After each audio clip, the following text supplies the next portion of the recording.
La reliquia de San Miguel. La cosecha de la luna roja. El duelo de las sombras. El pueblo de San Miguel de las Cruces no figuraba en los mapas modernos, ni en los viejos. Era un cúmulo de casas de adobe rancias, atrapadas entre cerros cubiertos de niebla perpetua y nopaleras sedientas de una lluvia que rara vez llegaba. Las calles eran de piedra irregular, mojadas siempre por un rocío que no venía del cielo, sino de la tierra misma, como si el suelo sudara de miedo. Los gallos cantaban tarde, y los perros no ladraban por las noches. Solo gemían, con el hocico enterrado entre las patas, como si supieran algo que los humanos se negaban a admitir. Allí, el tiempo no transcurría, solo se pudría. Los viejos del pueblo decían que San Miguel de las Cruces había nacido maldito. Que cuando los frailes plantaron la primera cruz en esa tierra, algo debajo de ella se despertó. Algo que llevaba dormido siglos, enroscado como una serpiente antigua en las raíces de los ahuehuetes. Desde entonces, los niños nacían con el llanto apagado. Las cosechas daban fruto amargo, y los que llegaban de fuera, los forasteros, no tardaban en volverse como el pueblo, grises, silenciosos, lentos. Por eso cuando la familia Solis llegó con su hija Rebeca, el pueblo entero se detuvo a mirar. A sus 16 años, Rebeca era una gema de luz en un océano de sombras. Su piel era del color de la leche recién ordeñada. Sus mejillas guardaban un rubor natural que ninguna enfermedad del pueblo había podido apagar, y sus ojos, grandes y oscuros como ciruelas maduras, reflejaban una inocencia que resultaba casi insultante para la fealdad que la rodeaba. Cantaba mientras tendía la ropa. Recogía flores silvestres en las orillas del camino. Saludaba a los viejos con una reverencia genuina, sin el miedo ni la indiferencia que mostraban los otros jóvenes del lugar. Pero San Miguel de las Cruces no era un refugio, era una trampa. Y las trampas siempre atraen a sus cazadores. El acechante y el cobrador. El primero en fijar sus ojos en Rebeca fue el nahual. Nadie sabía exactamente cuántos años tenía. Los ancianos más viejos del pueblo recordaban haberlo visto en su infancia, con el mismo aspecto de siempre. Espalda encorvada, piel oscura como corteza de árbol viejo, ojos amarillos que brillaban en la penumbra como monedas de cobre.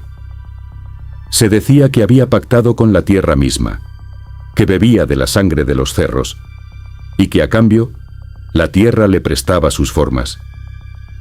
Porque el nahual no era un hombre. Era muchos animales usando la piel de un hombre. Llevaba semanas acechando a Rebeca con una paciencia de depredador. Primero fue el perro negro cojo que aparecía cada tarde en la esquina de su casa, mirándola con una fijeza que ningún animal debería tener. Luego fue el zopilote que se posaba siempre en el techo de la iglesia cuando ella pasaba rumbo al mercado, girando la cabeza con una lentitud mecánica, calculadora.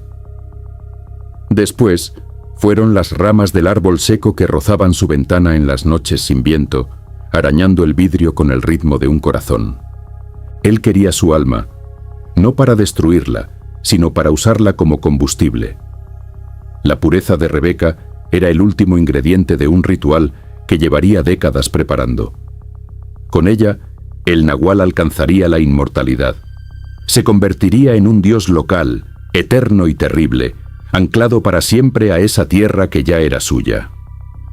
Pero el nahual no era el único que había olido la pureza de la muchacha. Una noche, cuando la luna colgaba roja y hinchada en el cielo como un ojo infectado, un sonido cortó el silencio del pueblo. Clac, clac, clac, clac. El ruido metálico de herraduras sobre piedra, acompasado y lento, como el latido de algo muerto que aún se mueve. De la niebla emergió el charro negro. Montaba un caballo azabache de crines que flotaban sin viento, con ojos carmesí que ardían como brasas y hollares que soltaban vapor caliente en la noche fría. El jinete vestía un traje de gala negro bordado en plata fría, una plata que no reflejaba la luz de la luna sino que la absorbía, la tragaba.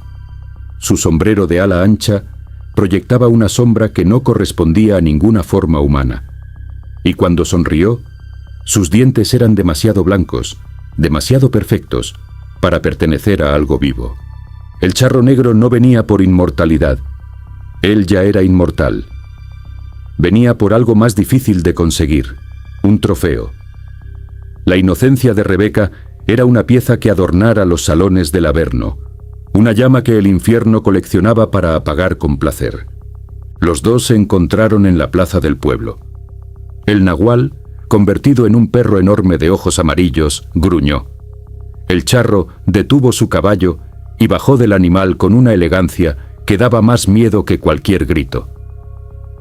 «Lárgate, brujo de tierra», dijo el charro, con una voz que sonó como tierra cayendo sobre un ataúd. «Yo llegué primero esta noche». «Esta es mi tierra», respondió el nahual, y su voz salió de todas partes a la vez, del suelo, de los árboles del aire. «Mi cosecha, mi alma. Tú no tienes nada que hacer aquí, cobrador». El charro sonrió. «Todo lo que está vivo me pertenece eventualmente. Solo vine a cobrar mi adelanto». Sangre, plata y fuego.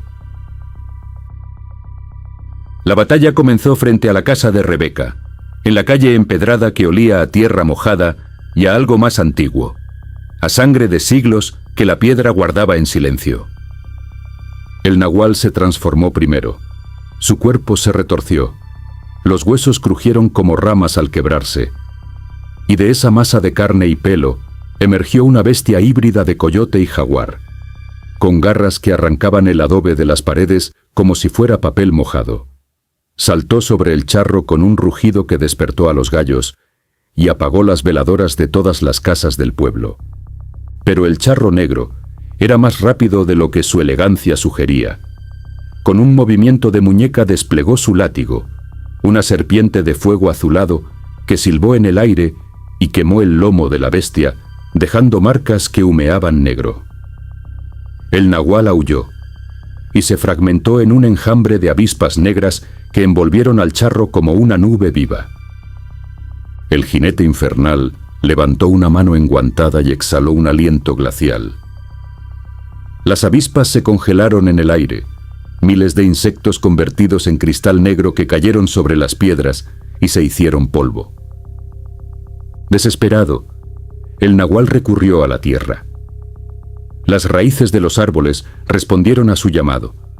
Brotaron entre las piedras como dedos gigantes y envolvieron las patas del caballo, arrastrándolo al suelo. El charro negro cayó. Por primera vez en esa noche, frunció el ceño. Pero se recuperó. De su bolsillo interior sacó un puñado de monedas de oro. No eran monedas ordinarias. Eran almas atrapadas, comprimidas en discos de metal que latían con una luz enfermiza.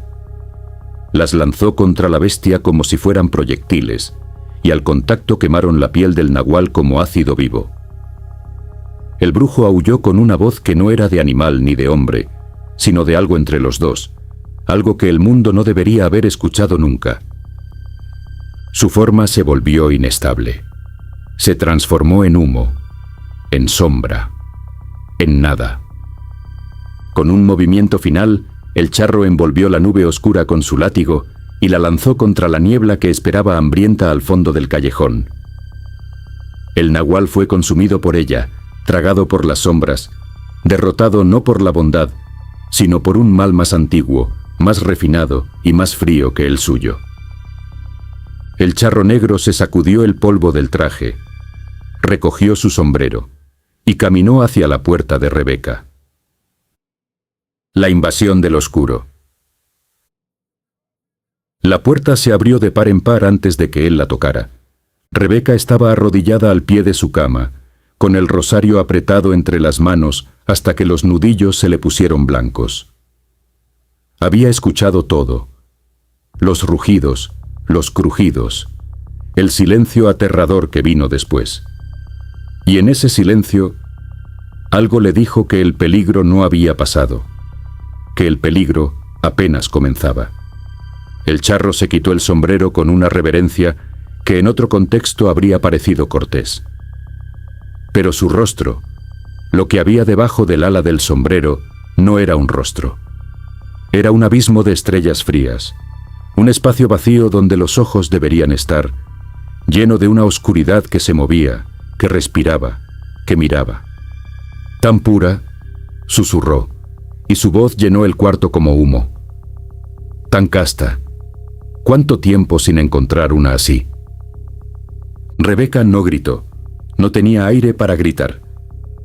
«Ya no tienes que temer a los brujos de la tierra», continuó el charro, acercándose con pasos que no hacían sonido. «Ellos son criaturas pequeñas, primitivas. Yo soy otra cosa. Y tú ya me perteneces». Su mano enguantada se extendió hacia la frente de la muchacha. Al acercarse, el aire se enfrió tanto que el aliento de Rebeca se volvió vapor. Sus lágrimas comenzaron a cristalizar en sus mejillas antes de caer.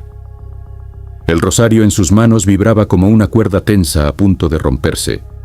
Y entonces llegó el olor, albahaca fresca, ruda, copal ardiendo. El aliento de la tierra. Un estallido de luz blanca golpeó la espalda del charro como un puño. El jinete retrocedió un paso, solo uno. Pero ese paso lo decía todo. Algo lo había golpeado de verdad. En el umbral apareció doña Pascuala. Era una mujer menuda, de no más de 1,5 metros, con la piel curtida por décadas de sol y viento y trabajo.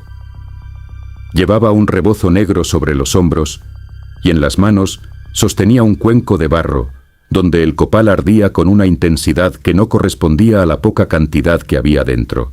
Su cabello blanco estaba trenzado con hierbas, ruda, epazote, hierbabuena, y sus pies descalzos pisaban el suelo con una firmeza que parecía la de alguien que conoce ese suelo desde antes de nacer. En el pueblo, doña Pascuala era la curandera. Pero esa palabra no alcanzaba a describir lo que era en realidad. Ella era la memoria viva de San Miguel de las Cruces, la que recordaba los nombres verdaderos de las cosas, la que sabía qué palabras pronunciar y en qué orden, en qué idioma, con qué ritmo, para que la tierra escuchara y respondiera. «¡Atrás, cobrador de sombras!», gritó, y su voz, aunque pequeña, resonó en las paredes como si las piedras la amplificaran. «Esta niña no es una moneda para tus deudas». El charro negro se dio vuelta lentamente. La miró de arriba a abajo con algo que en un ser humano habría sido desprecio, pero que en él era algo peor: curiosidad. «Mujer de barro», dijo. «Hace mucho que no me cruzo con una de las tuyas». «Y ojalá tardara otro siglo», respondió Pascuala, sin temblar. El charro lanzó su látigo de fuego azul, pero el humo del copal formó una barrera entre ellos. No un escudo visible, sino una ausencia, un vacío que el látigo no podía cruzar. Las llamas azules se apagaron en el aire como una vela bajo la lluvia. Pascuala comenzó a moverse.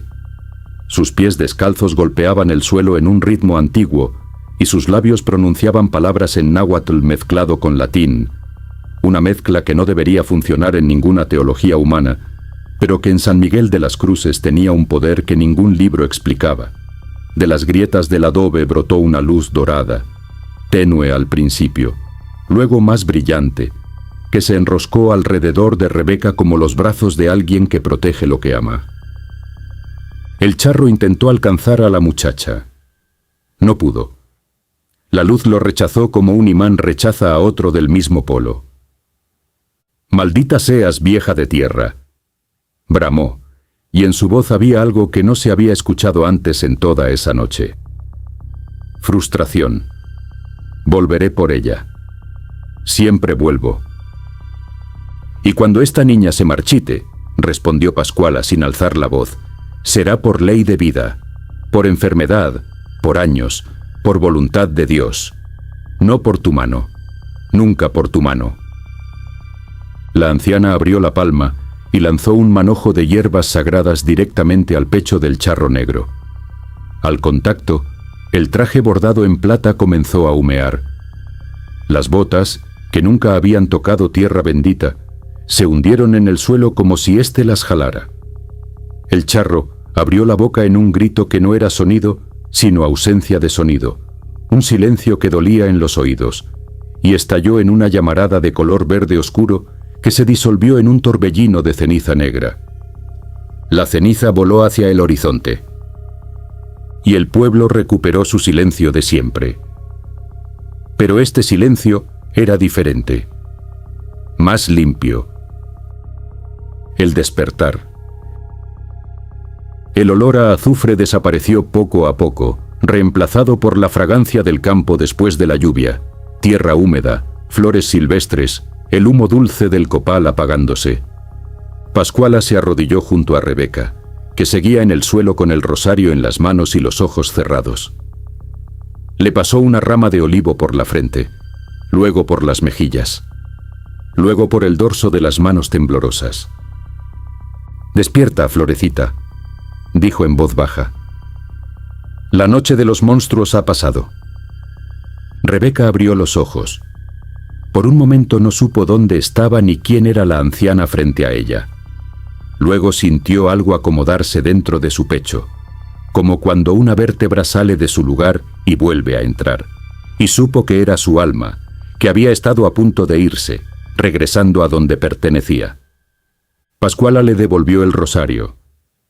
Estaba tibio, como si alguien lo hubiera sostenido con fuerza durante mucho tiempo. «¿Por qué me ayudó?», preguntó Rebeca. «Porque es mi trabajo», respondió la anciana, poniéndose de pie con una agilidad que no correspondía a sus años. «Y porque esta tierra todavía sabe cuidar a sus hijos, aunque a veces lo olvide». Caminó hacia la puerta. Antes de cruzar el umbral, se detuvo. «Escúchame bien, niña. Ellos volverán. No esta semana, no este año. Pero volverán, porque el mundo siempre tendrá sombras y las sombras siempre buscan la luz. Lo único que los detiene eres tú. No el rosario, no las hierbas, no mis palabras. Tú. Mientras tu luz interior no se apague por el odio, por la codicia, por el rencor, ni el brujo más antiguo ni el diablo más elegante podrán ponerte una mano encima». Rebeca asintió, sin palabras. Pascuala desapareció en la niebla del amanecer, como si siempre hubiera sido parte de ella.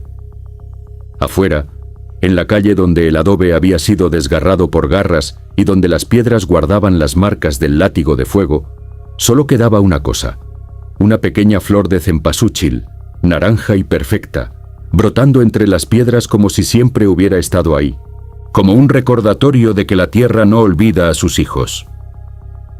Y de que algunas batallas se ganan no con fuerza, sino con la obstinada decisión de seguir siendo luz en un lugar donde todo conspira para apagarte. Esta historia es Crónicas del Miedo. Si quieres escuchar más relatos como este, suscríbete y activa la campana. La oscuridad tiene muchas más historias que contarte.